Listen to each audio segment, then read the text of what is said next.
You've probably said it yourself. I need to work on my mental health. You schedule therapy sessions like dental cleanings. You track your mood on apps. You practice self-care routines. You've learned to pathologize every difficult emotion, every moment of discomfort, every challenge life throws at you. And somehow, despite all this professional help, all these tools and techniques and therapeutic frameworks, you still feel broken, still anxious, still depressed, still searching for that elusive sense of wholeness that therapy promised but never quite delivered. You know what's really messing with your head? It's not that you haven't found the right therapist yet. It's not that you need a different medication or a better coping strategy. It's that you've been sold a lie so sophisticated, so wrapped in caring language and scientific credibility, that questioning it feels like rejecting help itself. But what if the very concept of mental health as we know it today isn't designed to heal you? What if it's designed to keep you dependent, manageable, and eternally seeking solutions outside yourself? What if the mental health industry isn't treating your problems but creating them? Here's what actually happened to your natural resilience, and how an entire industry convinced you that normal human struggles require professional intervention. For most of human history, what we now call mental health issues were just called life. You felt sad when bad things happened. You felt anxious when facing uncertainty. You grieved losses, struggled with difficult relationships, wrestled with existential questions about meaning and purpose. And you know what you did? You talked to friends, family, elders. You found meaning through religion, philosophy, community rituals. You developed character through overcoming hardship. You learned that emotions were temporary visitors, not permanent residents requiring medical intervention. But that model had a fatal flaw from an economic perspective. It was free. Worse, it made people self-reliant. It built communities that supported each other without professional mediators. It created resilient individuals who trusted their own capacity to handle life's inevitable difficulties. So they invented a better system. They took the normal spectrum of human emotion and rebranded it as pathology. They convinced you that sadness is depression, that nervousness is anxiety disorder, that having a bad childhood creates trauma that requires years of processing. They turned your emotions into medical conditions, your struggles into symptoms, your natural coping mechanisms into unhealthy patterns that need professional correction. The beautiful genius of this system? It's self-perpetuating. The more you pathologize your emotions, the less capable you feel of handling them naturally. The more you externalize your healing to professionals, the less you trust your own wisdom. The more you identify with diagnostic labels, the more those labels become your reality. You've been turned into a consumer of your own emotional experience, and business is booming. Thomas Schaage saw this coming decades ago. The psychiatrist and critic wrote, "The proverb warns that you should not bite the hand that feeds you, but maybe you should, if it prevents you from feeding yourself." Schaage understood something the mental health establishment doesn't want you to know. Psychological suffering is not a medical problem requiring medical solutions. It's a human problem requiring human solutions. Meaning, connection, purpose, community, spiritual understanding. But those solutions can't be patented, prescribed, or billed by the hour. He warned that psychiatry was becoming a form of social control dressed up as medical treatment.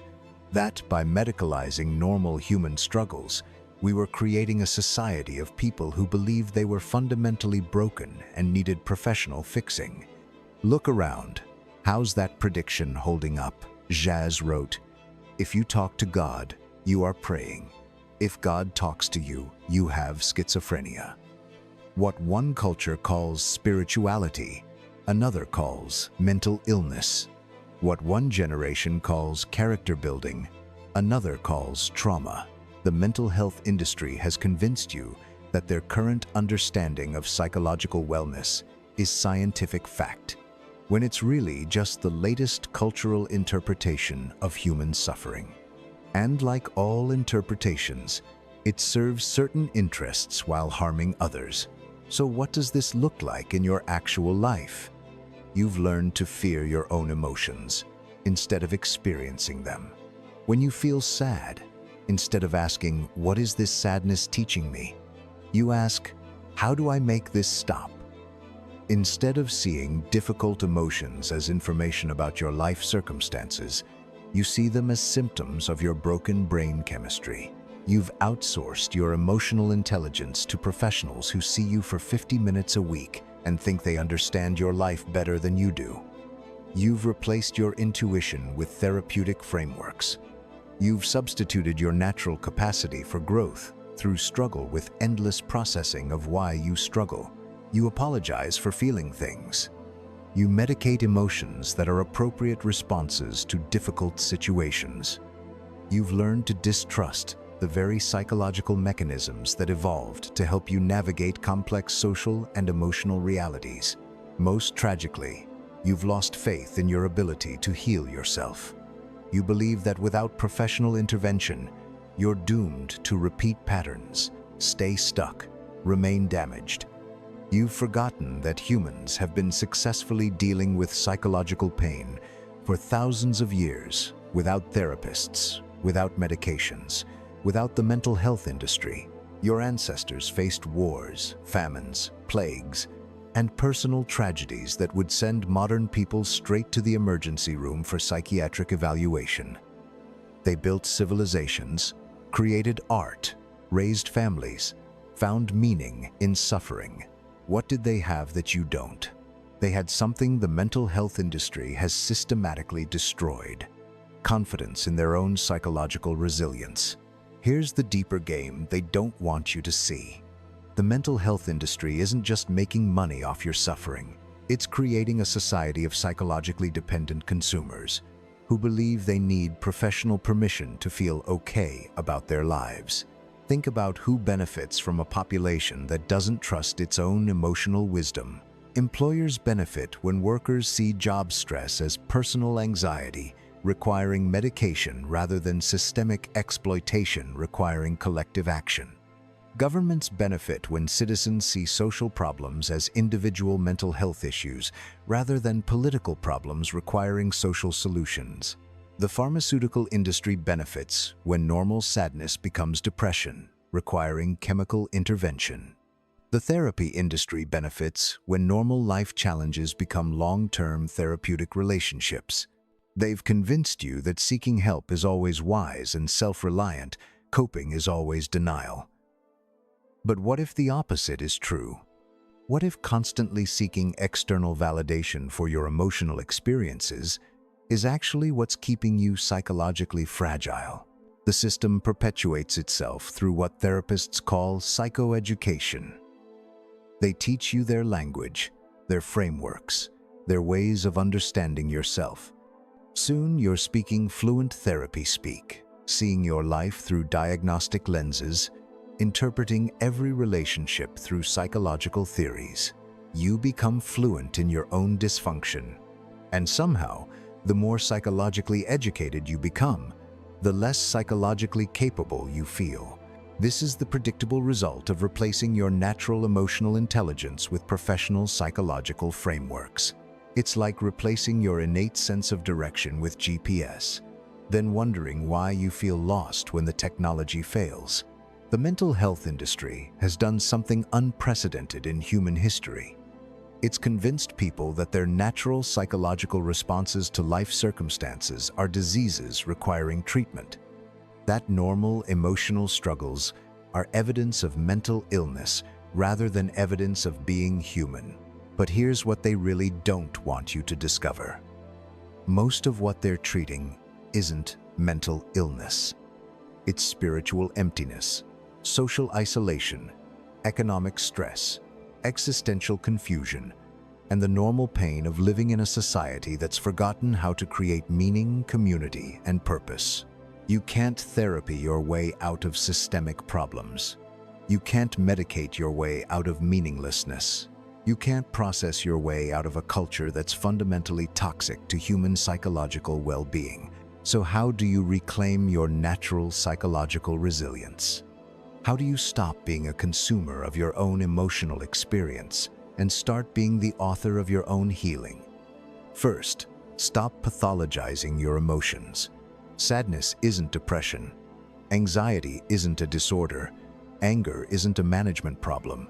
These are information, guidance, energy. They're trying to tell you something about your life circumstances, not something about your brain chemistry. Second, trust your own capacity for growth through struggle. Every difficult emotion you've ever experienced, you've survived. Every challenge you've faced, you've navigated. Your track record for getting through hard times is 100%. That's not luck. That's evidence of your natural resilience. Third, reconnect with meaning-making systems that don't require professional mediation. Philosophy, spirituality, art, nature, community service. These aren't alternative treatments. They're the primary human technologies for creating psychological well-being. Fourth, stop identifying with diagnostic labels. You're not your anxiety. You're not your depression. You're not your trauma. You're a human being having human experiences, some of which are difficult and some of which are beautiful. The difficulty doesn't make you broken any more than the beauty makes you perfect. Finally, remember that psychological healing happens in relationship, in community, in real life. Not in offices with people trained to see pathology everywhere they look. Your healing doesn't require professional certification. It requires human connection, authentic relationship, and the courage to trust your own wisdom about what you need. The mental health industry has convinced you that you're too broken to heal yourself, too damaged to trust your own wisdom, too sick to rely on your natural resilience. That's marketing. You were psychologically self-sufficient before they convinced you otherwise. You handled emotions, processed experiences, grew through challenges, healed from wounds. Not perfectly, but adequately. Not without pain, but without professional dependency. If this resonates with you, if you're tired of being a consumer of your own healing, share this with someone who needs to hear it. Share it with someone who's been convinced they're too broken to trust themselves. Subscribe if you're ready to see through more systems that promise to help while actually keeping you dependent. Because once you recognize how the mental health industry really works, you can't unsee the psychological cage they've built around your natural capacity for resilience. Your psychological wisdom is still in there, and it's time you start acting like it.